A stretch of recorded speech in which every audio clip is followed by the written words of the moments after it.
James, can you tell us about the writing of the opening track, Some People? Some People I wrote with Jim Vallance. And again, that came out of the actual music part of the song, came out of he and I just sitting around in his little studio at his house, just jamming, just playing. We're playing an A chord, just going dum dum dum dum dum like this. And often that's how, when you collaborate with someone, that's how a song will come out. You'll just sit on a kind of groove for a while and see what, first of all, what melodically, musically comes out. And, I'll say, oh, go here. We'll go here and say, oh, that's great, let's go here. You go the C, I'll go the D, and then we go the D or whatever. And you start, if the more you do it, you start to have like a phrase or a melody line will come out. And to begin with, I find I'll just be singing like phonetic sounds a lot of the time when you write a song this way. And and I remember we're hitting the chorus, and it just sort of was naturally going, some people, it started, some people. So that started, being out of water. It just seemed to fit phonetically. So the first line was, some people make champagne out of water. So once you have that, you think, now where can we go with this? So some people make champagne out of water, so some people never have enough. And that's sort of, that's how that started. So then you think, well, we've got to have a verse. So the verse, and I always had the line, a man built a cave and he filled it with machines. We've got a neon moon and we don't know what it means. And I thought, well, I had that line anyway. Well, this might be a nice place to put this line. So a song like that is just snippets, bits and pieces from here and there. And it's a fairly lightweight lyric, It's saying just the obvious, Some people are lucky, some people aren't. The first single from the album is Slave. How did that come about? Slave I wrote in Vancouver with Jim Vallance. Again, this was sort of two songs, bits from two different areas put together. This is when writing with Jim, this started with the music, started musically first, and he had the sort of verse figure, and I had the bridge figure and a chorus figure that I had in another thing I'd been thinking about. And when he started playing the verse thing on the piano, and I said, oh, it's great, I've got this bridge that might fit that. And then I remembered the chorus from another thing I'd just been messing around with. I just had a couple of chords. And we tried it with that, and it was much, much slower when we were first doing it. And it fitted really slow, so we thought, well, we'll speed it up a little bit and see how that fits. And I thought that in my mind I had Slave would be a good title for a song. Again, where to use it. I thought, well, this might be a nice way to do it. And it fitted the way the melody was starting to work in the chorus. So I'm thinking, well, Slave, if you write, obviously the initial temptation to write a song about someone who's a slave to love, and I thought, well, make it a little broader, it's just people who are a slave to kind of anything, people, if they're not a Hare Krishna, they're probably going to be a junkie, So the second verse was sort of written first, so it was like, you need a defender, you need someone strong to kind of help you, you're always looking for something to kind of hang your hat on. So that was the kind of theme behind that. So once we'd kind of come up with that, it was just back to writing. Oh, and he had There's a Light in the Valley, and I always thought it was a bit naff, I thought it was a bit, there's a light in the valley, please, Jim, there's a heart all alone, But he won that little battle, and I said, all right. He said, don't worry, it's commercial. Just leave it there, trust me. I've written a lot of hits, just trust me. So, okay, we'll go with that. So that's sort of where that came from. But again, it started with the music first. The song Reckless is known to Australian fans as an Australian classic. How come you've decided to re-record it here? The reason we redid Reckless was because the record company that I'm signed to in England had said, we love this so much, we would love you to put it on the album for the rest of the world. We won't put it on in Australia. Well, I'd said, I can't put it on in Australia, I'll be crucified, because it's been a hit here. And people just think I'm treading old ground and stuff like that. And they said, look, trust us, please re-record it. So we tried to do a more real version, a version closer to the spirit of the song than I'd done previously. And it came out great. So they loved it. So they said, look, let's put it on the Australian album. And I kicked up my feet about that a little bit. But then I really like the version. I think it's much better than the other one. So I said, all right, we'll put it on there. That began as a song about just missing my girlfriend, really. And that's sort of a love song, and going to being, lonely, and thinking about all those lonely situations, Burke and Wills, and that Russian sub that got stuck beneath the Arctic Circle never came out. Any Day Above Ground's the next track. Is it a positive song? Any Day Above Ground I wrote by myself, and this was one that started more with the lyrics, I think. I had the first verse completely written down just as a little bit of, just as a verse, written in my book. And, it started off as a song about sort of growing up, but then I didn't want to make that too naff. So again, it was a song about trying to, about things in your past, but trying to make them a little bit interesting and using different phrases, different images to describe it.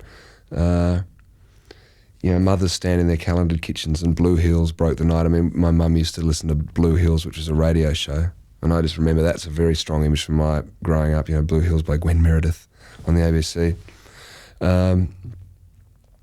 So that began with the lyric thing. I had a couple of chords that I used to mess around with, again, completely removed from the lyrics. And I saw these lyrics one day and I started singing to the chords that I had and it seemed to fit. And I had the melody for the chorus for ages and ages and no words. I couldn't think of any words to put for the chorus. And then one day I was watching some film or something and some character in the film said, any day above ground's a good day. I thought, perfect, it fits. Let's use that. Take a Giant Leap was written with your keyboardist. Who writes what? Take a Giant Step I wrote with Simon, and that was, he wrote a lot of the music for that. I sort of had the rough ideas for the chorus thing, but he already had some stuff for the verse and all that, just musically. And again, I had some lyrics that were removed. He'd written that by himself, some of the music by himself, and I had a couple of chords for the chorus. And I had some lyrics about just confronting demons, just confronting your fears and trying to use the image of, the monster under your bed. Is Company of Strangers an honest description of making a record? Company of Strangers is actually sort of, I guess if it's about anything, it's about being sort of in America.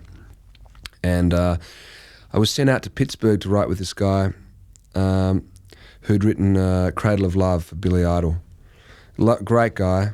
I think Cradle of Love might have been a bit of a fluke, but anyway.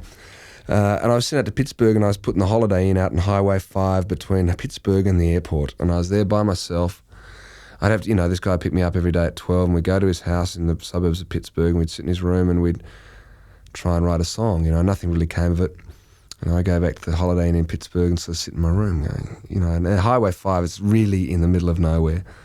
I mean, it's, it's beyond Mascot. I mean, it's just, so that was sort of what that was about. I'm sitting here listening to semi-trailers go past the motel and I'm basically in the company of strangers, I'd spent the last 2 months hanging around with people I didn't really know. I believe you wrote Black and Blue Worlds with Brett Goldsmith of the Shantuzis. Well, I've written quite a few songs with Brett. We actually wrote 3 songs for this record that I thought were fantastic, but only one got on. And writing with Brett's good because he comes from, he writes sort of music first. He starts with a groove, like a time sort of signature. And the other 2 songs that I wrote with him, aside from this one, they haven't made on the record, were like sort of dance grooves, but sort of fairly slow loping ones, but they were sort of dance grooves. And this one's sort of in 3/4 time, like waltz time, which is fairly unusual, not super unusual. And again, he had the verse thing, and he and I worked on the chorus, the music for that. And I just had we both worked on the melody, and I just had some lyrics again. I had some lyrics that were quite unrelated, just the beginnings of some. And I think for the chorus, and so I completed the chorus and then had to find a verse thing to fit. It's, it's a love song, basically. There is one song on the album that you've covered. It's Stood Up. Yeah, this is a John Hyatt song. And I've always been a big fan of John Hyatt since the early 80s. And when this was on the Bring the Family record, which is like 3 records ago, and he recorded the whole album in like 4 days or something, and it's just first time I heard it, I just thought, what a great song, one of those songs you wish you'd written. And again, I was just doing that occasionally live, just by myself with an acoustic guitar. And I don't know, I just like the song. It suits the way I sing, I think. And it's moody. It's got a great, and lyrically, it's evocative. And I like the last verse because of all the things. He says, "My drinking days are long gone." I kept thinking, well, that's got to be me soon. Can you tell us about Outback Woman and how you came to work with Tony Joe White? Outback Woman, I wrote with Tony Joe White, who had a hit. Oh God knows when was it? Late '60s with a song called Poke Salad Annie. He wrote a song called Rainy Night in Georgia. He's written songs at Elvis. Elvis did Rainy Night in Georgia. A lot of people have covered his stuff. And I met him, and I've always been a fan of his, and I met him because he was working, when I was recording the last album in London, Tina Turner was in next door, and he'd written some songs that she was doing. And Roger, my manager, who's also Tina's manager, was in there, and I said, oh, look, I'd love to meet him, because I'm a real fan. I don't normally do that, I just would like to meet him. So I met Tony, he was such a nice, down-to-earth guy, and we got on and we just were talking, and it sort of came out, said, well, when we're in America at the same time, if we can get together and write some stuff, it'd be great. So we did. But he's the sort of guy, he sits around and he writes more like I like to write. He sit around and just play like one chord for about 2 hours. Just got to sit on it and just see what comes out. So consequently, Outback Woman is one chord. It's E all the way through. But he had this great figure, this great sort of guitar line. And it was just fun, This was recorded like just one take, us just messing around. He said, we got to write this song, Outback Woman. He thought that's really, how Australian can we be? Let's write Outback Woman.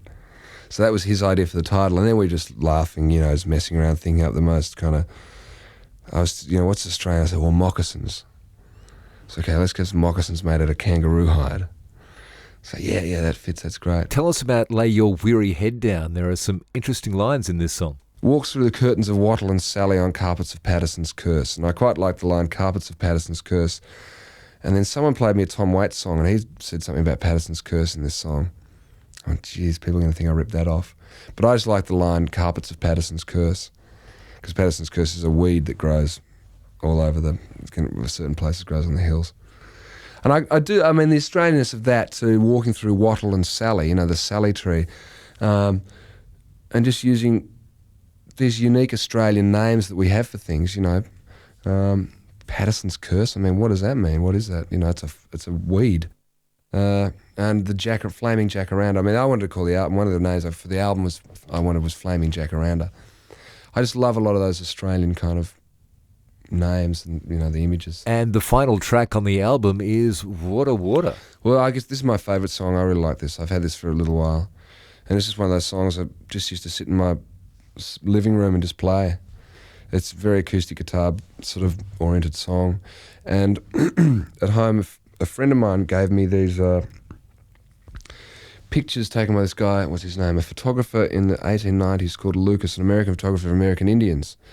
And they're unbelievable black and white photographs of these very strong, proud Indian men, these braves, like on their horses, and these incredible photographs. And he got me interested in that, and I found a few more, and I started collecting them a little bit. So I've got quite a lot of these framed sort of things in my house. And it's hard to describe because they're such strong, and they have this one, this squaw in a marriage shroud, like a big white sort of blanket. And the way it's shot, it looks like a ghost, with a really dark background. And they're just very evocative photographs. So this was a song sort of inspired by that, the American Indians. When you started, did you have a picture of how you wanted this album to sound? I sort of did. I mean, I wanted to make something a little more rootsy to begin with, because I was going over to, and I had a lot of songs. I had a lot of songs, and a lot of them were real kind of country ballad kind of things. So I thought, well, I wouldn't mind. And a lot of the demos I did by myself were just acoustic guitar, and singing. So originally I thought, well, I'd like to make a rootsy kind of record. And then as it went on, I was writing more songs. I started doing some stuff with Simon Hussey, writing songs with him. And the demos, when I work with Simon, he produces these fairly slick sort of demos. He's got a little studio in his house. And so it changed a little bit. Then I went to America last year, and I started doing this stuff with this guy, Jim Scott. And after we sort of finished doing that, I went up to Canada and wrote a couple of songs with Jim Vallance, and they were fairly slick sort of demos. So the idea of it kind of changed a little bit. I believe you've worked with a lot of co-writers on this album. This is one of those things that came of a few times before when I've been to LA, and I've been sent out just as an experiment, go and write with these so-called LA professional songwriters. And on the whole, that doesn't really work for me. I'm not very good at that sort of thing. Where it did work was with Jim Vallance in Vancouver.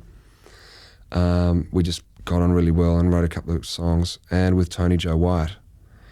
And I think it was just the fact that they are not your sort of normal professional songwriters. They don't do it 9 to 5. They're actually, believe in the song, and they like to actually get on with the person. I mean, we're working with Tony Joe. He likes to spend time with you before you actually start writing anything, to make sure that you feel. Because I feel the same way. I feel you have to be comfortable with the person before you start writing with them. I can't just walk in a room and say, "Hi, I've never met you before. Let's write a song." And a lot of people do it. I mean, it works for a lot of people. It just doesn't work for me. I can't do it. I feel quite uncomfortable. If I meet someone for the first time, I've just got to at least get my bearings. Do you usually have a clear idea on how you want your records to sound, or do you need a producer to direct you? Both. I have an idea of how I like it to sound. I'm not technically minded, so I don't quite know how to technically. I mean, I know a lot more now than I used to, but I don't quite know technically how to put it into practice. But yeah, I will go in with a fair idea in my mind of how I want it to sort of be.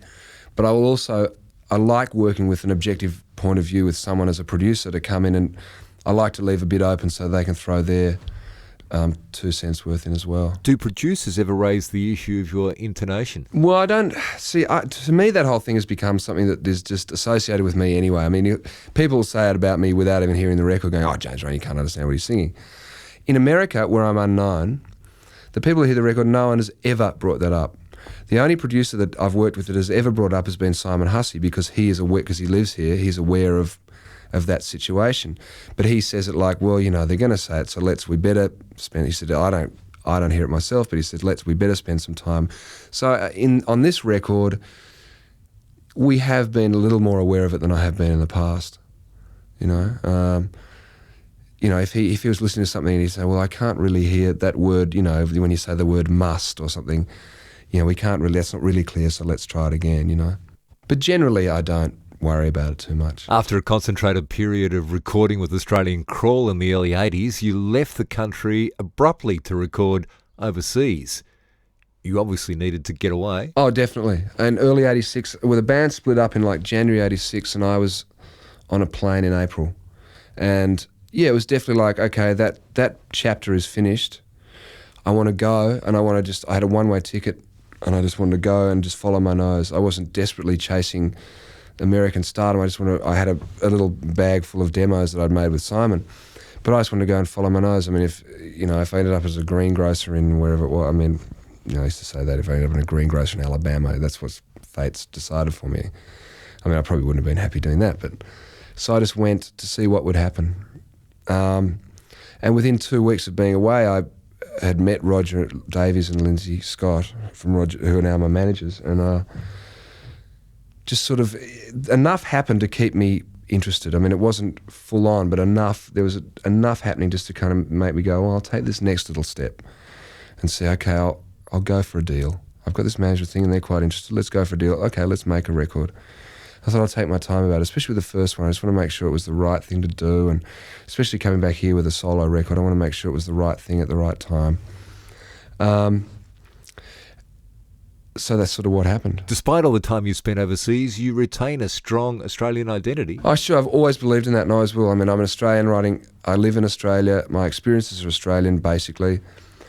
And I really believe, I hate guys that, who are, I don't know, I can't think of any Australian examples, but, say a Belgian guy or something who's writing some American, I just flew out of Memphis. Okay, I could write that. I mean, I've flown out of Memphis, a big deal, but I mean, I've had far more experience in an Australian sense. I think too, the other thing is that although I do go over there a lot, and obviously I'm interested, it'd be great if something happened over there. I mean, I don't lose sleep at night. I mean, it's not something that I'm obsessed with. I believe you contemplated several album titles before settling on Electric Digger Dandy. I've always wanted to call an album Chock-a-Block Upper, but like one word. Spelt phonetically, but one word, Chock-a-Block Upper. More Wharf was one, but that was an old Australian Crawl, and we wanted to call our second Australian Crawl album More Wharf because, we had that beachy thing, and we thought, well, a wharf, it's to do with the sea, so here's more about the sea, More Wharf. But also we're on EMI, there was a record company guy in Adelaide, and he used to come to all the gigs and parties and stuff. He used to talk like this, and he used to bring his wife, and he'd say, this is Kathy, this is More Wharf. So that's where that came from. So it was... But Electric Digger Dandy, I read this book about a biography of Jimi Hendrix called Excuse Me While I Kiss the Sky, and they used to always... And I remember Jimi Hendrix used to be referred as the Electric Nigger Dandy. And I also thought it was a great phrase, obviously without the nigger in it. And I thought, well, if you substitute digger for nigger, it makes it Australian. It's the electric word sort of makes it contemporary, and dandy's sort of a nice thing. And plus you got electric digger dandy, so you've got alliteration in there. It just seemed like a nice title. Do you follow the trends in contemporary pop music? I don't follow the trends. I can't help but be inundated with it. I don't listen to. I listen to more radio in Australia than I do anywhere else. America, it's unlistenable to me, a lot of it. Here, thank God, most of the FM stations, it's pretty broad cross section. You'll get the newest bands, but you'll get a nice mix. You'll get a lot of different stuff. Plus, I think their programming guidelines here are a lot more relaxed than they seem to be in America. I mean, in America, you have radio stations that'll just play. We only play, kind of bad dance music. We only play rap, or we only play this, and you don't hear anything else. But I don't really follow it. I'm aware of what's going on because I don't think you can help but be aware of it. And I do. There's a lot of stuff that comes that I like. I mean, there's always a couple of examples of something that I really like. But I'm really old-fashioned in the sense that I really like a really good song. I like a good tune. I like a good melody. I like a lyric you can hang your hat on. I respect good songwriters. It doesn't matter what type of music it is. I mean, I like all sorts of things. But if it's even some of the dance stuff, I mean, if it's a really smart idea, I like it, Was it difficult or even frightening to make the transition from Australian crawl to a solo career? I think there's a certain amount of fear is probably too strong, but you enter into some things with a certain amount of trepidation. I mean, going out by yourself, especially after the security of a band, if things go really well, then fantastic, you reap all the rewards. But if things don't, then you stand or fall by it. There's no support system necessarily. Whereas in a band there is. A band is a much stronger kind of medium. And now you've come full circle and re-recorded Reckless, a song you recorded almost 10 years ago with Australian Crawl. I've been doing it live because to a certain extent, I resisted playing any Australian Crawl stuff when I did my own things. But then I realised, a lot of people want to hear it, and I've been to see acts that I like, and they've played only their new stuff and haven't played the stuff that I've been disappointed. So I thought, well, I will do Reckless, but I'll do it acoustically. So I've been doing it live just with me and acoustic guitar. And it's, I do like the song, and Paul Kelly doing it was great. And that sort of rekindled my interest in the song a little bit. Just seemed to make it a little more valid for me. And you're right, the song is in fact probably more than 10 years old, because I'd had it lying around for about 4 or 5 years before we did an Australian Crawl, because I always thought it was terrible. I wrote it in about 4 minutes. I thought it was just rubbish.